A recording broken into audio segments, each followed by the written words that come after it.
Eh bien voilà, nous sommes de retour sur le plateau du GLPP avec Jamel Saïli. Tout à fait. Hein, je l'ai bien dit? Ouais, super. Très bien. Tu es metteur en scène, Oui. comédien, auteur, tout ça. Voilà, tout ça en même temps. Et Harold David, David, c'est ça. directeur de théâtre, C'est entre ça. autres, Entre autres. et lecteur. Aussi. Jacob Azeroual. Jacob Azeroual. Ça va, Jacob Azeroual? Ouais, Bon, alors toi, tu sors, oui, il est sorti. je sors tout le temps. Il sort tout le temps, ouais, il est immortel. Ça s'appelle Savoir s'aimer. Ou savoir mais ça dépend comment on Oui, le dit. alors pourquoi il y a un S apostrophe entre parenthèses? Parce que c'est un jeu de mots, c'est-à-dire en même temps, c'est Oui. un livre qui aborde savoir aimer, mais en même temps savoir s'aimer. Parce que pour savoir aimer, Il faut savoir s'aimer. d'abord il faut savoir s'aimer. Mais t'es un philosophe, en fait, t'es pas... J'aime Ouais. pas le mot philosophe, parce que vraiment les t'es philosophes pas un sont philosophe, beaucoup dans la alors. théorie. Je D'accord. préfère être un, entre guillemets, humblement penseur. Alors- C'est-à-dire quelqu'un qui est... Oui. Je suis beaucoup dans le pragmatisme et dans le concret. Alors, ton vrai métier, toi, hein, avant d'écrire des bouquins, c'est que tu es médecin psychanalyste, Je suis psy. psychothérapeute, Voilà. spécialisé dans l'anxiodépression. Et en français, ça veut dire quoi? Malheureusement, Ouais. avec l'actualité, il y en a plein. Et Ouais, ouais. voilà, donc l'anxiodépression, c'est-à-dire qu'en fait, l'anxiété ne va jamais sans la dépression, très souvent. Quelle est la et différence dépression ne va entre pas sans l'anxiété et la dépression, pour toi? Non, en fait, les deux vont ensemble, D'accord. malheureusement. C'est pour ça que je l'ai appelé. Ça s'appelle un Mais syndrome quand on est anxieux, on anxio-dépressif. est notamment dépressif, et quand Il on y a est... toujours une connotation, il y a toujours une teinte. Il y a D'accord. juste une, par contre, qui est plus majoritaire que l'autre. Oui. Et en fait, les deux vont de pair très souvent. D'accord, Il y a alors juste tu- une qui est plus. La personne est plutôt plus anxieuse que dépressive, Oui. ou l'inverse. Oui. Mais très souvent, il y a les deux composantes sont, Très bien. sont liées. Alors, tu sais aussi le couple et l'enfant. Alors, Pourquoi le effectivement, couple? Pourquoi le couple? Oui. Mais parce que Pourquoi pas la c'est femme d'un côté, énorme l'homme le de nombre- l'autre Mais parce que malheureusement, je ne t'apprends rien avec le nombre de divorces actuellement. Oui. Non, tu m'apprends. Les gens ils pensent qu'une séparation, c'est juste une séparation. Non, c'est toute une dislocation familiale, Oui. c'est tout un système de référence Très bien. positif qui Oui. va en miettes. C'est toute une tradition qui est en train de partir effectivement Très en fumée, etc. Donc quand on sauve un couple, on n'a pas sauvé un couple, on a sauvé une famille, on a sauvé une tradition, on a sauvé une culture, un rêve, un espoir, Très une bien. stabilité surtout. Alors, ta philosophie, c'est le rapprochement et la solidarité avec autrui, mais aussi avec soi. C'est ça Absolument. ton... Et aussi la réconciliation. ton message. C'est pas marqué. Ouais. Et Ouais. la réconciliation aussi. Je suis beaucoup pour la réconciliation et l'indulgence. Oui. Alors notamment en ces temps-là où malheureusement, de tout temps ça existait, mais surtout Oui. depuis le Covid nous pousse beaucoup à la méfiance, à la haine, Oui. à la diabolisation de l'autre. Et justement, on doit résister à cette tentation. Oui. Et parce qu'effectivement, la confiance et la solidarité sont vraiment mises à l'épreuve très très rudement actuellement. Oui. Donc, au contraire, on doit éprouver de l'indulgence, de la compassion et apprendre aussi à faire confiance. Ne serait-ce qu'à... Alors nous, là, on est à visage entre guillemets découvert. Oui. Donc on se voit. Oui, donc on a un voit visage les découvert, là. visages. Oui. Mon éditeur, il m'a dit justement, il me dit Jacob, est-ce que vous ne trouvez pas que maintenant, avec les masques, on Oui. est en train de robotiser? Je lui dis, mais c'est tout à fait Oui. mon principe, malheureusement. Je trouve qu'on est en train de déshumaniser la planète. Avec Oui. les masques, on ne se touche plus, donc il n'y a plus se toucher, on ne s'embrasse plus. Moi, tout mon principe d'amour, le langage de l'amour universel, Oui. il est essentiellement dans le toucher et dans le baiser. Parce que quand Alors, en ce moment, quelqu'un... c'est impossible. Ben justement, et c'est Oui. ça. Donc on doit se réinventer, on doit réinventer une autre manière d'aimer l'autre et aussi Oui. une autre manière de s'aimer soi-même. Parce qu'il n'y a plus les voyages, il n'y a plus les restaurants, il n'y a plus les loisirs. Donc on doit repenser sa vie de comment s'aimer autrement, comment Oui. retrouver un autre sens de vie. Et même chose, comment aimer l'autre, comment lui montrer que En j'aime même temps, ça va de manière revenir, tout ça. différente. On espère, Oui, mais oui. malheureusement, Oui. je commence vraiment à me dire, parce que moi, j'aurais voulu me tromper, parce que moi, en mars, j'avais déjà dit, ce virus, ou bien il a été fabriqué en laboratoire, et tant mieux, c'est Oui. pas aussi grave. Pourquoi? Parce que c'est une mutation, ça veut dire on rentre dans une ère où Oui. les virus vont muter, et on va passer du 19 au 20, du 20 au 21, etc. Donc il va falloir s'adapter à ce nouveau style de vie, Oui. et parce que une semaine, un mois, c'est facile, mais là, si ça reste, ça va devenir un autre style de vie. On doit repenser sa vie, et on doit surtout, moi, le Oui. conseil majeur aujourd'hui, concret, Que tu ne donnes. regardez pas les infos. Voyez les infos Ok. de manière la plus rare. Regardez des émissions de divertissement, regardez des films, regardez des choses sympathiques, des choses qui font respirer. Les infos sont extrêmement anxiogènes. Je vais vous raconter une anecdote qui est vraie, mais ça c'est vraiment vrai. Oui. C'est à l'époque de iTélé, j'avais proposé une émission sur les bonnes nouvelles. J'aurais dit quand même, pour faire Oui. respirer les gens. Vous savez ce qu'on m'a répondu? On m'a dit, mais Jacob, les bonnes nouvelles, ça n'intéresse personne. Il faut que les mauvaises nouvelles. Il n'y a que des mauvaises nouvelles. C'est Donc, c'est hyper anxiogène. anxiogène. Ok. C'est nul. Alors, on va parler de ton bouquin quand même, Avec Savoir plaisir. s'aimer. Voilà. Plaisir. Alors, au début de ton bouquin, il y a une citation de Antoine de Saint-Exupéry. Oui. Hein. Un pilote ne meurt jamais, il s'envole juste et ne revient pas. Oui. Alors, pourquoi cette citation? Bah, malheureusement, je suis désolé de te dire, mais ce livre est sorti pile poil quand j'ai perdu ma très chère maman. Oui. C'est pour ça que j'ai dit, c'est-à-dire qu'en fait, les gens que nous aimons, ils sont immortels quelque part. Parce qu'ils laissent une éducation, ils laissent des choses qu'on nous a transmises, à part l'amour qu'on nous a transmis, ils laissent des messages. Et ces messages sont éternels. C'est pour ça que c'est très important pour les parents ou les amis. La meilleure manière d'aimer, c'est de transmettre un message, parce que ce message, il est immortel. Même si vous disparaissez, ce message restera toujours après vous. Après vous. Voilà, donc c'est un peu pour la Saint-Valentin, ce livre, non? C'est pour la Saint-Valentin, mais la Saint-Valentin, c'est tous les jours. La Saint-Valentin, pour toi, la Saint-Valentin, c'est tous les jours, oui. Non, parce que le père Valentin, moi j'avais lu un article que j'avais trouvé très très mignon. Oui. C'est un père qui, alors que c'était interdit de marier les jeunes amoureux, au péril de sa vie, il mariait les jeunes. Et j'avais trouvé ça vraiment très beau. Oui. Très beau. Oui. Moi, je ne suis pas du tout catholique, je suis juif de religion. Mais quand j'étais tombé sur cet article-là, j'ai trouvé ça vraiment très, très mignon. Mais la Saint-Valentin, vous avez raison, on n'a pas besoin de la Saint-Valentin pour dire ou exprimer son amour à sa dulcinée ou vice-versa. Très bien. C'est tous les jours, jour de fête. Alors, le premier chapitre, c'est qu'est-ce qu'aimer signifie. Alors, là, il y a plein de citations du mot aimer, il y a plein. Des citations, c'est des déclinaisons. Des déclinaisons, pardon, plein de déclinaisons. Par courtoisie, je cite les autres, mais humblement, les gens, quand ils lisent mon bouquin, ils ne veulent pas lire ce que les autres pensent. Non, c'est que toi, tu penses. Ce que je pense, mais ce que je pense par rapport, par rapport à mon exercice professionnel. Ça fait un certain nombre d'années que je travaille, et par rapport à l'estime de soi, qui est donc le corollaire ou l'antithèse de la haine de soi, qui est la dépression, justement, comment être dans l'amour et comment repenser aimer. Le verbe aimer, pourquoi? Parce qu'il y a des parents qui aiment et pourtant des enfants qui souffrent.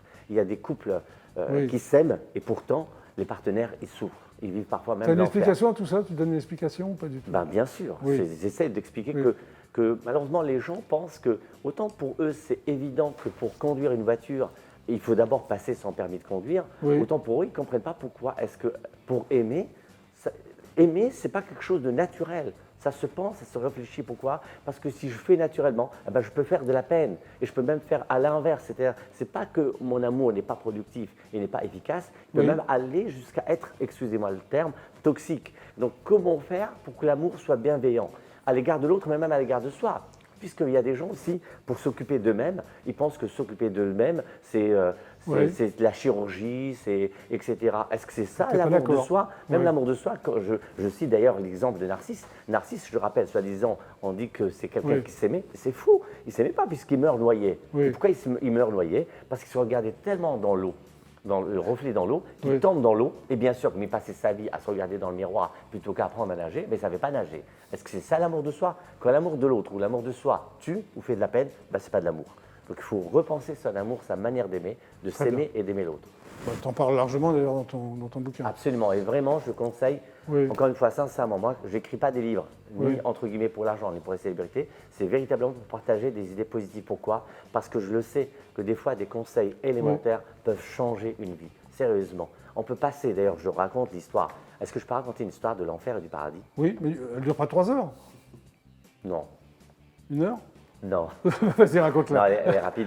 Mais c'est juste pour illustrer parce que c'est une histoire qui est assez connue, mais que je développe après au niveau du commentaire. C'est qu'un maître et son élève sont en train de marcher et l'élève pose la question, maître, c'est quoi l'enfer, c'est quoi le paradis? Alors il lui dit, l'enfer c'est une table dressée, 3 bols de soupe, 3 bols de soupe, une soupe délicieuse, chacun a une cuillère, mais il y a un problème de la cuillère, c'est que le manche de la cuillère, il mesure 1 mètre, et le poignet de chacun est fixé au bout du manche de la cuillère. Ce qui fait que quand ils veulent boire la soupe, ils n'y arrivent pas. C'est-à-dire que c'est quoi l'enfer? C'est pas qu'on leur donne pas à manger ou quelque chose de mauvais, on leur donne à manger, mais ils n'arrivent pas. Ils n'arrivent pas, ok. C'est ça l'enfer. Alors il dit le paradis, la même chose, une table dressée, 3 bols de soupe, 3 bols de soupe. Sauf que... L'histoire de la cuillère, ok, mais moi je donne à mon voisin et mon voisin me donne. Mais c'est quoi le paradis? C'est manger quelque chose de délicieux, mais à la fois le plaisir d'offrir et à la fois on m'offre. Ok. Là, c'est l'histoire connue. Là arrive Jacob et la question qui se pose, c'est ok, pourquoi est-ce que ceux de l'enfer n'ont pas pensé à la solution de ceux du paradis? Oui, pourquoi? Je te pose la question. Merci, Jacques. C'est très simple. La réponse que je propose est la suivante. Je dis, mais tout simplement, s'ils sont en enfer, c'est que c'est des gens égoïstes et mauvais. Donc, dans ce cas-là, chacun il est obnubilé. Vous savez, ces gens-là qui sont obnubilés par leur problème. Non, j'ai mon problème, ce qui fait qu'il n'a même pas remarqué que l'autre était là. Et maintenant, à supposer qu'il a remarqué, il se dit, attends, si moi je lui donne à manger, qui me dit qu'il va me donner à manger, puisque c'est un magouilleur comme moi. Donc ça veut dire il ne va pas te donner forcément. Alors si je dois crever, mais qu'il crève lui aussi. Très Le bien. paradis, ce n'est pas un deal, je te donne à manger, tu me donnes à manger. Non. S'ils sont au paradis, c'est qu'ils pensent à l'autre avant de penser à soi-même. Parfait. Donc ça veut dire que j'ai vu l'autre, la peine de l'autre avant même de voir ma propre peine. Donc j'ai vu qu'il n'était pas bien, je lui ai donné à manger. Ça veut dire quoi? Ça veut dire que je vous ai montré là que j'ai changé un petit détail et j'ai transformé l'enfer en paradis. Bravo, Ça me semble théorique, Jacob. mais je vous assure que dans la vie, on change 3 fois rien et ça change complètement tout. Merci, Vraiment. Jacob. Merci beaucoup. Jackie. Sympa, hein? Ouais, super. Ouais. Merci. Bravo. Merci. Alors Harold, juste le livre, à toi. juste une petite précision très rapide. Oui. C'est que le livre Savoir s'aimer comme couple clé pour réussir existe en version papier, en version audio et en version On e-book. ne peut pas le rater. D'accord. On va sur audible.fr, on le trouve, mais sur Amazon, on le trouve à Fnac, etc. Harold, Merci à nous. Alors donc, Harold, tu es donc directeur, ou tu t'occupes de la direction de la Fédération des théâtres indépendants d'Avignon. Voilà, je suis un des coprésidents de cette fédération qui est née à la faveur du premier confinement, c'est-à-dire au moment où on Ah a oui, su c'est très que- récent. Enfin, Ouais, ça c'est fait 10 récent, mois ouais, alors. ouais. Ouais. Les théâtres à Avignon existent depuis longtemps, presque aussi longtemps que le festival. Oui, oui, OFF, d'accord, mais 60 c'est, ans, mais la fédération est toute récente. Alors, qui a eu l'idée de cette fédération? C'est toi ou... Alors non, c'est pas moi, c'est Sylvain Cano-Clément, un autre directeur de théâtre Oui. sur Avignon, qui, voyant que le festival OFF était annulé, le festival d'Avignon, où il y a plus de 1500 spectacles qui Oui. sont présentés chaque année. Catastrophe, ça. pour- Catastrophe, voilà, Ouais. pour les artistes, pour les théâtres, pour le public, pour le territoire d'Avignon. S'est dit, il faut essayer de trouver des solutions collectives, des solutions mutualisées. Et donc, il a Ouais. pris son téléphone et il a appelé les 138 théâtres d'Avignon en leur disant, voilà, qu'est-ce qu'on peut imaginer, qu'est-ce qu'on peut construire ensemble, comment est-ce qu'on peut être fédérés et Oui. avoir une action commune. C'est comme ça qu'est née la fédération, qui a pour vocation véritablement d'être un outil au service du développement des théâtres d'Avignon privés, indépendants, non Oui. subventionnés. C'est important Oui. de le préciser, parce qu'il y a plein de Bien théâtres sûr, différents oui. à Avignon. Oui. Et surtout de pouvoir construire des solutions pour l'avenir et faire en sorte que eh bien, la culture indépendante, le théâtre indépendant puisse vivre concomitamment avec Oui. la culture institutionnelle. Voilà, c'est ça qui fait la richesse de notre pays et je crois aussi de la diversité de la création et de l'offre qui est faite au public. Alors, j'ai vu 74 salles, c'est ça, 43 C'est ça, ouais. enseignes, Mhm. 7149 fauteuils et 11 914 sièges. Oui, c'est ça. C'est Ça veut affolant, dire quand même. que Oui. l'ensemble des théâtres représentés dans notre fédération représentent effectivement ça, c'est-à-dire à peu près un peu plus d'un tiers en fait de la capacité du festival OFF d'Avignon au mois de juillet. Alors, j'ai vu que depuis 40 ans, vous programmez chaque année 11 500 représentations. C'est ça, énorme. parce qu'on oublie d'imaginer que dans chaque théâtre avignonnais, il y a entre Oui. 8 et 10 spectacles qui ont lieu chaque jour. Ce qui veut dire que pendant les 3 semaines du festival OFF d'Avignon, Oui. il y a un tiers des levées de rideaux qui sont produits en France qui naissent à Avignon. Et ça C'est pas permet tout ça, à ce qu'il y ait 25% de tous les spectacles qu'on voit ensuite sur toutes les scènes de France qui sont découverts par des programmateurs qui viennent les choisir à ce moment-là pendant le festival. Et c'est ça le travail incroyable que mènent les théâtres privés d'Avignon, sans aide pour la majorité d'entre eux, de qui que ce soit des aides publiques ou privées. C'est vraiment l'interaction entre l'énergie des compagnies et des théâtres qui ont envie de travailler Oui. ensemble qui fait que ce petit miracle a lieu depuis quelques 60 années maintenant. Alors, il y a des diversités dans les formes, parce que j'ai vu scénique proposé. Quelles Ouais, sont les bien sûr. différentes formes scéniques? C'est-à-dire que le OFF, c'est vraiment toutes les esthétiques. Il y a aussi bien Oui. de la danse, du théâtre, de la musique, Oui. du mime. Vraiment, c'est voilà, toutes les formes esthétiques sont présentes. C'est vraiment le spectacle vivant. On a souvent associé Avignon au théâtre à cause de Villars et de Oui. l'identité Il n'y a pas que le théâtrale qui est théâtre, propre. Avignon, Il n'y a faut pas le que le dire. théâtre. Oui, c'est ça, loin les s'en gens pensent faut. qu'il y a C'est que le vraiment, théâtre. Oui. c'est vraiment le spectacle vivant dans toute sa diversité et toute sa singularité. Alors, quels sont les enjeux aujourd'hui? Les enjeux aujourd'hui, c'est qu'on a eu une année blanche, comme vous le savez, Oui. qui Oui, c'est pour ça que je te a pose la mis à question, mal c'est- voilà, la réalité des théâtres qui se sont retrouvés du jour au lendemain avec zéro chiffre d'affaires, comme les restaurateurs, Oui, comme bien toutes sûr, les entreprises qui ont été fermées administrativement. Et les enjeux, c'est qu'il y a probablement une deuxième année blanche qui se profile à l'horizon. Tu Oui, penses que c'est encore un malheureusement, an? Oui. enfin, il n'y a rien d'officiel à ce jour, on ne va pas Oui, désespérer c'est les ça, gens, mais c'est oui. vrai qu'il y a quand même, avec tout. On ne peut pas repenser le théâtre. Alors, on peut repenser en tout Oui, c'est cas ça, ces formes de ouais. diffusion. C'est Parce que le théâtre, c'est pérennisé, pas le voilà. théâtre qui est remis en cause aujourd'hui. Les créateurs, Oui. les artistes, ils demandent que ça à jouer. Enfin, tu pourras en oui, témoigner, j'imagine. C'est comment est-ce qu'on donne accès effectivement aux œuvres aujourd'hui et comment est-ce qu'on les partage avec un public et comment est-ce qu'on les fait se diffuser dans le réseau national de la Comment tu t'y diffusion prends? Comment française. vous y prenez? C'est ça À qui la est en fédération. travail aujourd'hui. Un des enjeux sur lesquels on travaille, c'est de se dire que déjà, il est important de reconnaître qu'aujourd'hui en France, il y a un vrai problème de la diffusion du spectacle vivant parce Oui. que on est Avignon, c'est le croisement de deux choses. C'est d'une part le fait qu'on a 30 ans de politique publique qui ont favorisé l'émergence, accompagné les compagnies à créer, à produire, etc. Et donc ça, c'est plutôt très très bien, c'est plutôt le signe d'une vitalité culturelle. Positif, ça. Voilà. Sauf que produire et créer sans avoir la possibilité d'offrir des scènes à ce que ces spectacles puissent avoir une vie, il faut quand même savoir que la vie moyenne d'un spectacle en France, c'est moins de 12 représentations. Ah, ça, je ne savais pas. Voilà, c'est très peu. C'est très très peu, évidemment, parce que la structuration du réseau de la diffusion en France n'est pas adaptée au volume de productions qui sont mises sur le marché du spectacle vivant. Et donc, comme Avignon, c'est le lieu où il y a essentiellement des programmateurs qui sont ceux qu'on appelle les programmateurs de ville, le théâtre de ville, le centre culturel, etc., etc. Il faut savoir que ces programmateurs-là, depuis la crise de 2008, ils sont frappés de baisse de budget drastique. C'est à peu près 30% des moyens d'achat de spectacles qui ont été perdus depuis 2008 à cause de cette crise où la baisse des dotations de l'État aux collectivités, etc., ont fait que, effectivement, ces moyens ont diminué et que donc aujourd'hui, on est vraiment face à un phénomène d'engorgement qui fait que l'offre est pléthorique et que les canaux de diffusion, eux, se sont réduits puisqu'il y a de moins en moins de levées de rideaux et donc de programmations qui sont faites. Et là, donc ton rôle, c'est... Mon rôle et celui de la Fédération aujourd'hui, c'est d'une part d'alerter les pouvoirs publics sur cette situation-là et de dire au ministère de la Culture, de dire aux collectivités, etc., que c'était déjà grave cette situation avant, mais là, avec le Covid et 2 années blanches et des saisons qui s'annulent les unes après les autres, enfin là, il faut quand même savoir que les théâtres sont fermés depuis le 29 octobre, que probablement ils ne vont pas rouvrir avant le Festival d'Avignon n'aura pas lieu en juillet 2021. Je ne peux pas le dire aujourd'hui, je ne peux pas l'affirmer, et je garde quand même un espoir, tant qu'on n'est pas devant l'évidence, on peut toujours espérer quand même que les choses ont évolué. Mais en tous les cas, ce qui est certain, c'est que les saisons des théâtres, elles sont fermées, et elles vont l'être vraisemblablement jusqu'au 30 juin, et que donc tous les spectacles qui ne vont pas avoir joué dans la saison 2019-2020, qui ne vont pas avoir joué dans la saison 2020-2021, eh bien, ils n'ont pas eu de vie, ils n'ont même pas eu les 12 représentations dont je parlais tout à l'heure. Et donc, aujourd'hui, c'est qu'est-ce qui va se passer pour ces créations-là, sachant que dans le même temps, on a encouragé les compagnies, tu pourras sans doute en témoigner, à continuer à créer, c'est-à-dire à investir les lieux sans public, mais à produire à nouveau des spectacles. Et ce qui est extrêmement en grand danger aujourd'hui, s'il n'y a pas une prise en compte de ça, c'est un assèchement et une disparition d'une vitalité créatrice au niveau des compagnies en France qui va être dramatique pour la vie culturelle française. Et nous, on alerte effectivement les pouvoirs publics là-dessus en disant que... Tu as rencontré la ministre de la Culture ou quelqu'un Pas encore, on est en lien avec pas mal de collectivités, on a sollicité des rendez-vous, j'espère que Roselyne Bachelot saura effectivement entendre cette parole des indépendants, puisque pour l'instant, c'est très difficile effectivement de faire reconnaître la culture indépendante en France. Le ministère de la Culture, il sait quoi? Il sait attribuer des labels, il sait désigner et choisir ceux qui sont distingués pour des qualités artistiques, etc. Ça, c'est sa manière de fonctionner depuis Malraux.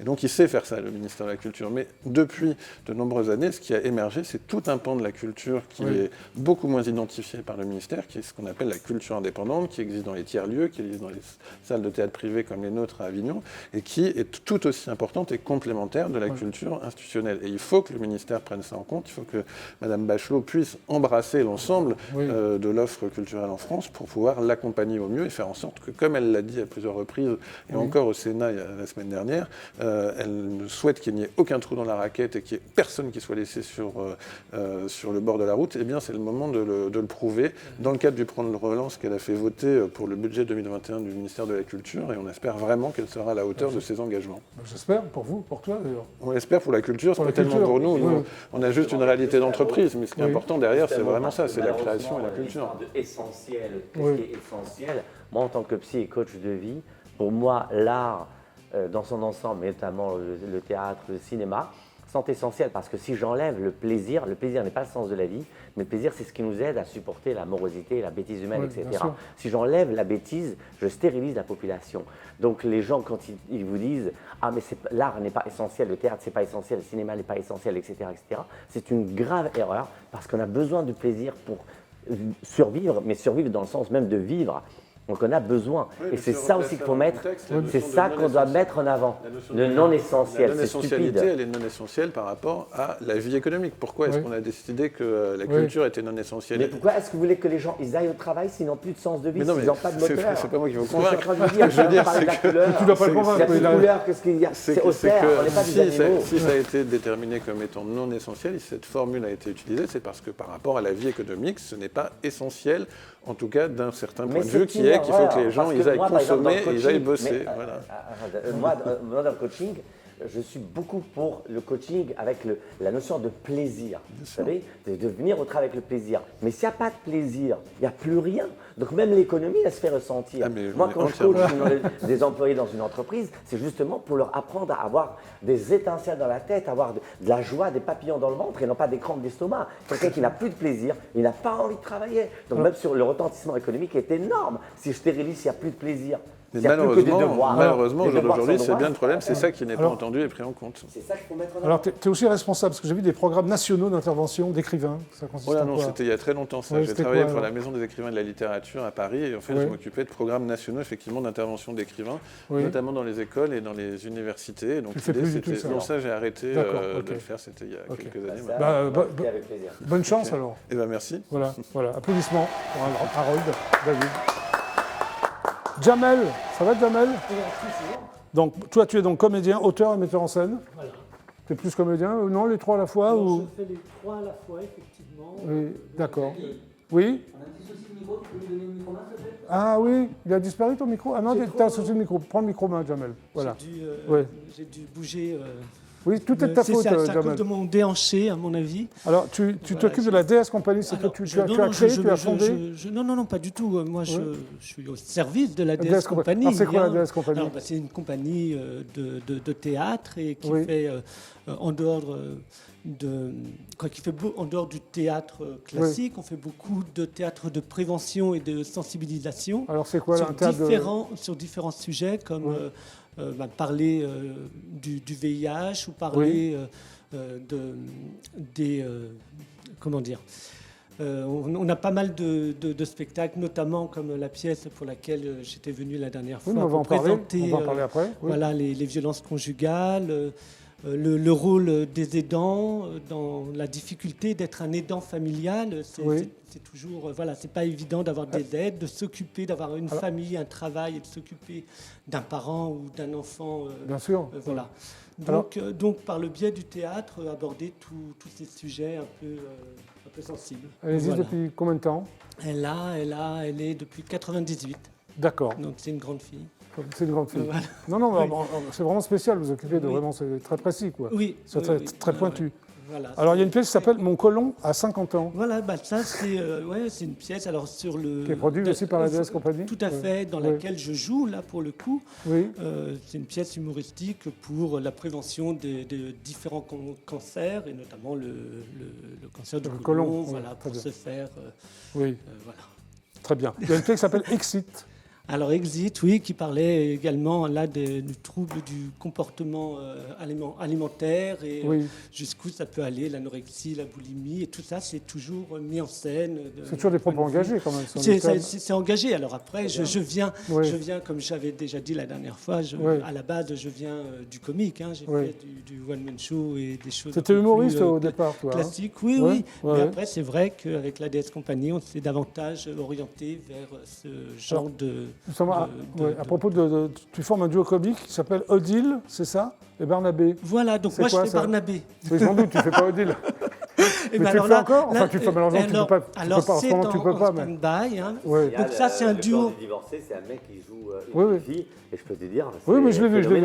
Alors c'est quoi Odile et Barnabé? Donc ça, c'est un duo comique, humoristique, des sketchs que je joue avec Emma Dubois, que tu... Oui, je l'ai reçu, voilà, pour les Ecchymoses. Qui est également la comédienne des Ecchymoses. Donc on passe aussi d'un registre à un autre, puisque les Ecchymoses invisibles, c'est un drame, et Odile et Barnabé, c'est plutôt comique. Donc on va à la rencontre de patients. Alors tu as joué des sketchs justement auprès de patients, notamment à la Pitié-Salpêtrière. Voilà. C'est vraiment bien ça. Tu le fais encore? Là, c'est entre parenthèses depuis... tu n'as pas le droit à cause de la crise sanitaire. Voilà, pourtant, tout, on est... on a Charlotte et tout. Normalement, d'après moi, je pense qu'on aurait pu continuer. Mais bon, voilà, c'est entre parenthèses pour le moment. Tout comme pour les théâtres, je ne comprends pas cette fermeture, parce que l'été dernier, on a continué, on a repris la pièce avec toutes les conditions, et ça fonctionnait très très très bien, quoi. La distanciation. Pas le fait qu'on ferme les théâtres? Oui. Toi non plus, je suppose. Non, parce que c'était assez bien. La logique qui préside à ce choix-là. Après, je trouve cette logique en inadéquation avec effectivement l'essentialité de ce que les humains ont besoin de vivre. On peut faire le théâtre et le cinéma avec des précautions, Oui. mais voilà. Mais Et ça fonctionnait très très bien. Et ça fonctionnait très Et bien. ça fonctionnait Bien sûr. très bien. Très bien. Les gens venaient, les gens restaient On peut masqués. remplir une place sur Voilà, trois. oui, tout pas à grave. fait. Et tout ça ne avait répond été pas mis. suffisamment au principe de précaution. C'est le Ah ouais discours du Alors, ministère, c'est pas moi. prends l'avion mais, et tu vas voir le principe de précaution. mais Comme on est dans un d'accord, mais, endroit confiné, ça, c'est comme un si autre- toutes les places c'est un sont autre pleines. domaine, ça. alors du D'accord. coup, eh ben, comme c'est pas essentiel, alors du coup, Et on ça supprime marche, les endroits Non essentiels. Non essentiels. C'est Très pour bien. ça. Revenons à Jamel. Tu as eu un premier prix, ça, d'un concours de jeunes humoristes. Oui, alors ça c'est Avant vieux Jésus-Christ, aussi, non hein. Oui, voilà, Avant c'est Jésus-Christ, vieux. oui. Ouais, Ouais. J'avais déjà les cheveux longs. D'accord. Ça c'est vieux. Alors, tu intègres l'équipe du théâtre Espace Marais, ça existe Oh encore, là ça là, oui, ça existe, mais tout ça, c'est Oui. des vieilles données. Ah, mais moi, j'ai tout Ah lu oui, sur toi. ça c'est les archives, oui, bah, ça c'est Ouais. ma formation de jeunes comédiens. Alors, tu début écris des quand même années. des pièces de théâtre, ça, c'est Oui. pas si vieux que ça. Ah ben oui. Hein Sister rue Paradis, c'était quoi, Ouais, ça bah, ça pareil, c'est une comédie là pour le coup. Ouais, c'est-à-dire Avec. C'est ça, les fantômes. Oui. Avec deux sœurs un peu âgées et Oui. une histoire de fantômes. Tu joues dedans ou tu t'es Non, contenté non, là, d'écrire j'ai Alors, il y a une fait- pièce qui s'appelle Fais-moi signe, mais le signe comme Ah l'animal, c'est un jeu de mots. Voilà, C'était quoi alors ça c'était pareil, une C'était quoi, Fais-moi signe comédie sur les dérives de la chirurgie esthétique. Ah, d'accord. Voilà. Ok. Ça t'inspire, la chirurgie esthétique ou... Ben oui, je ne suis pas contre, hein, c'était juste une façon de T'en de fais parler. D'ailleurs de sourire, parce que pour moi, la plus belle chirurgie plastique, c'est le sourire. C'est la bonté. La bonté de l'âme, c'est la plus belle. Alors, Exit, j'ai vu qu'il y avait 5 nominations quand même au Petit Molière 2018. Oui, tout à Oui. fait. Oui. Vous avez été récompensé ou pas du tout Non, pas Les cinq- non, il y a eu non, juste non, cinq on a nominés. laissé les récompenses pour les autres parce que mais voilà, c'est la générosité de voilà l'amour de l'autre et voilà. Alors maintenant, on va On parler... avait déjà reçu 5 nominations, on s'est dit allez les récompenses. Allez, on y va. on Alors, les les fait. Échymoses invisibles, Oui. normalement, ça doit se jouer quand, normalement Alors on a des dates Ouais. au mois de Vas-y, mars. dis-le, On a on sait plus- jamais. Voilà, donc à Nogent début mars. Ouais. Dans le sud de la France, pareil, hein, début mars. En avril, à Fontenay-sous-Bois, Oui, ma bah, ville j'espère pour toi, d'origine. oui. Et donc Avignon à Avignon, mais je viens de Bah, je crois qu'il t'a- comprendre que oui. que tout va être risque d'être En tout cas, ce reporté. sera sous une forme différente. Il n'y aura pas forcément rien, mais ce ne sera pas le Festival Off tel qu'on le connaît jusqu'à présent. Il y a de grandes chances. Ah, ouais. Parce que justement, on était programmé l'été dernier, donc là, Oui. ça a été annulé. On est reprogrammé cette année au Shams Théâtre. Bah, espérons, Et c'est voilà, jamais. donc, D'accord. ouais. Alors, c'est un huis clos conjugal, c'est ça hein oui, voilà. Donc là, Sans on part- compromis ni tabou. C'est-à-dire que c'est Le un- pitch, vas-y. Voilà, c'est assez, c'est un théâtre très réaliste. Tu l'as écrit, Et c'est pas qu'il l'a c'est écrit. moi qui l'ai Tu l'as qui mis en l'ai scène écrit, également. voilà, et qui part d'un témoignage hein, d'une amie qui a vécu, donc c'est à partir de son histoire. C'est l'histoire, tu appelles ça une fiction documentaire Oui, parce c'est-à-dire- que ça se passe en temps réel. La pièce dure 1 heure et c'est vraiment Très bien, ce laps de temps Oui. réel. Donc c'est une histoire Oui. d'amour, mais justement d'emprise et de violence, difficulté un peu. et de Ouais. violence, bien évidemment, dans le couple. C'est très actuel. Alors, Et c'est Michel, hein, je vais malheureusement, dire le ça pitch. Michel, qui est continue. commissaire de police, c'est ça Oui, Au départ, qui a invité son collègue pour lui montrer ses nouvelles maquettes d'avion, parce qu'il est passionné d'avion. voilà, Voilà, son épouse, qui s'appelle Corinne, est chargée du repas et elle n'a rien préparé. Elle n'ose pas le dire à Michel. Elle est soumise, c'est ça. C'est un peu c'est une pièce sur la soumission. alors, c'est toujours un petit, bon, c'est un peu gênant le mot soumis. Disons que Bah, elle est obligée d'avoir quelques compromis et surtout elle se mure dans un silence parce qu'elle sait que oui. le moindre débordement peut faire sortir Michel de ses gonds et voilà, et c'est surtout aussi une emprise psychologique qui peut voilà, qui peut prendre différentes formes avec Quelle forme une emprise au niveau comment dire la dévaloriser, lui couper ses liens familiaux, sociaux, le travail, le rapport avec ses enfants, voilà. En fait, quoi. En fait, tu as voulu montrer que les échymoses invisibles deviennent visibles. C'est Oui, ça le tout à message fait. un peu de la pièce. Voilà, tout à fait. Hein C'est ça. Très bien. Merci. Bah, j'espère que tu arriveras à la jouer quand Eh même. ben, j'espère aussi. En 2028 Voilà, en 28. Eh ben, Non, super. non, mais bon. Bon, on va regarder un extrait. Eh ben, avec plaisir. Allez, c'est parti. Ouais.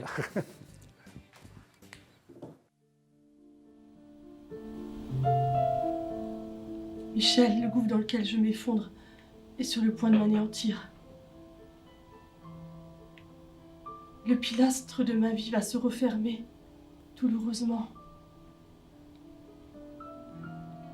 Je sens la moindre cellule de mon corps se dissoudre. Tu t'es déjà demandé si tu étais intéressante? Hein? Non? Eh ben vas-y, pose-toi la question, c'est le bon moment. Suis-je intéressante? Nécrosée par tes mots et ta violence. Non, t'es une bâtarde. Ça te va, ça? Bâtarde. C'est pas pour rien si tout le monde se détourne de toi. Qu'est-ce qui ne va pas avec toi? Tu as tout ce qu'il te faut. Je t'offre des bijoux, des robes, des sacs des plus grands créateurs. Ça bombarde partout.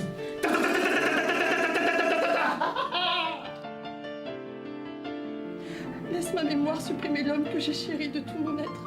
Tu prétends avoir le monopole de la bonne réaction? Mais t'es qui, toi, pour me dire ça? Ah! Tu n'as vraiment aucun amour propre, aucune estime, aucun respect. Tu es pitoyable. C'est quoi ce cirque? Tu m'enlèves ça immédiatement!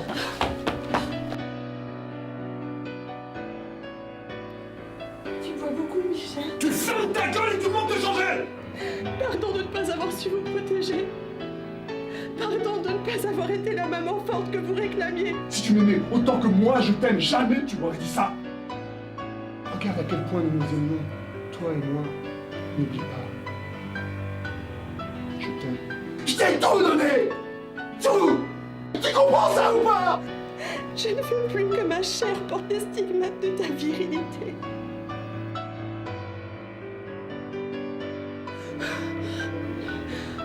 Je ne veux plus que tu m'insultes, Michel. Je vais tenter aussi, si ce n'est possible, de soulager ma souffrance. Je vais changer. Je te jure que je vais changer.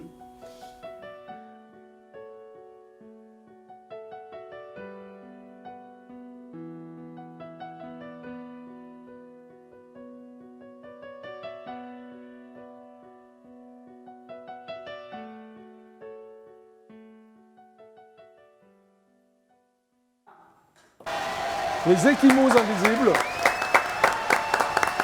Allez, on va dire sur scène très très bientôt. Et bien c'est voilà, ça voilà Hein sur scène très bientôt. On te le souhaite vraiment de Ouais. Bah Et oui, puis, à Avignon peut-être. Voilà, à Avignon, On espère. on espère. Et puis sinon, bah, rendez-vous en 2022. J'espère, non On Non, ça va espère, ou repartir, avant, bah oui, faut quoi. espérer. Enfin, c'est En pas tout que cas, l'espoir. T'as espoir quand même, Ah toi, oui, Harold. j'ai espoir, Oui. bien sûr que j'ai espoir. Ouais, non, Tu je vois suis quand le bout absolument du tunnel? convaincu. C'est juste que tant qu'on ne sera pas dans une forme d'immunité collective, j'ai peur que malheureusement le gouvernement reste sur sa ligne Oui. dure et que du coup, effectivement, les lieux restent fermés. Mais bon, ça, on va y arriver à cette immunité collective, c'est une question Mais de au temps. Festival d'Avignon, vous avez prévu un plan B, comme on dit si jamais- Pour l'instant, c'est vraiment en cours de discussion. ce serait quoi Un plan B, c'est d'imaginer qu'il y ait beaucoup moins de spectacles Oui. répartis sur peut-être tout l'ensemble de la période estivale, juillet-août, avec beaucoup moins de spectacles Mais sans par public jour. Ça dépend si effectivement il y a une possibilité ou non d'ouvrir les salles au public, parce que les deux sont possibles. Parce que la problématique, c'est pas tant de savoir Oui. si on... Enfin, il y a à la fois de savoir si on va pouvoir mettre du public dans la salle, mais il y a aussi que si à un moment donné, Oui. on n'a pas de visibilité sur si ça va se faire ou pas, il y a un moment donné où ça va pas pouvoir se faire, simplement pour des questions d'organisation et d'anticipation. Oui. Donc ça, c'est l'autre problème. Mais ensuite, ce qui sera possible aussi, et c'est sur quoi Oui. on commence à réfléchir, c'est d'imaginer une digitalisation aussi, Ouais, c'est ça, c'est possible, ça. au moins Ouais. pour cet été, d'un certain nombre de spectacles. Alors, il n'y en a pas 1500, c'est sûr, mais enfin, quand même de travailler sur un certain nombre de productions, de permettre aux artistes de jouer, de pouvoir Oui. essayer de gagner un peu leur vie aussi par le biais de ce. Ce serait bien que ça se fasse forme. comme ça, quoi. Ce serait bien que ça fasse, mais ça ne peut pas être une réponse, ça ne peut être qu'un moyen de faire en sorte qu'on ne soit pas face à une année à 100% blanche. Voilà. Parce que Ok. je suis désolé, Harold, parce que tu présentes trop le problème par rapport à la survie des théâtres, des troupes, etc. Alors qu'il faut mettre en avant aussi que c'est dans l'intérêt aussi de la population. Et que la population aussi a besoin de divertissement, a besoin d'oxygène, a besoin mais de... lui, il doit rien Parce faire. que là, j'ai été invité en tant que président. Mais tu de- dois Oui, parler voilà, des autres absolument, théâtres. tu as raison. Si tu m'interroges en tant que directeur de théâtre, alors Tu oui, changes je vais d'avis, avoir- là. je change de point de vue et je vais D'accord, avoir ok. un autre discours que celui Bon. que j'ai tenu aujourd'hui. Je suis désolé, les amis, le GLPP, c'est terminé pour aujourd'hui. Vive l'amour. Merci à tous les trois. Merci beaucoup. Et Jacob Averrois, donc ça s'appelle Savoir s'aimer. coupe clé pour réussir. Pardon? Et coupe clé pour réussir, le précédent aussi. Oui, j'allais Toujours oublier en le vente. deuxième. Voilà les deux. Toujours En vente voilà. libre. Bravo. Audio, e-book. Non, parce que comme si jamais les librairies ferment, il y a toujours e-book D'accord. et audio. Harold, David, bonne chance pour tout. Donc, ça, vraiment, ça, Ouais. Et toi aussi, Jamel, Merci. bonne chance pour tout. Bah oui, hein. Pour les Pour Eskimos, tout pour tout. D'accord. tout le théâtre. Et- Merci à tous les trois. C'était le GLPP. On se retrouve demain à 17h00. Super Show à demain. Au revoir et merci.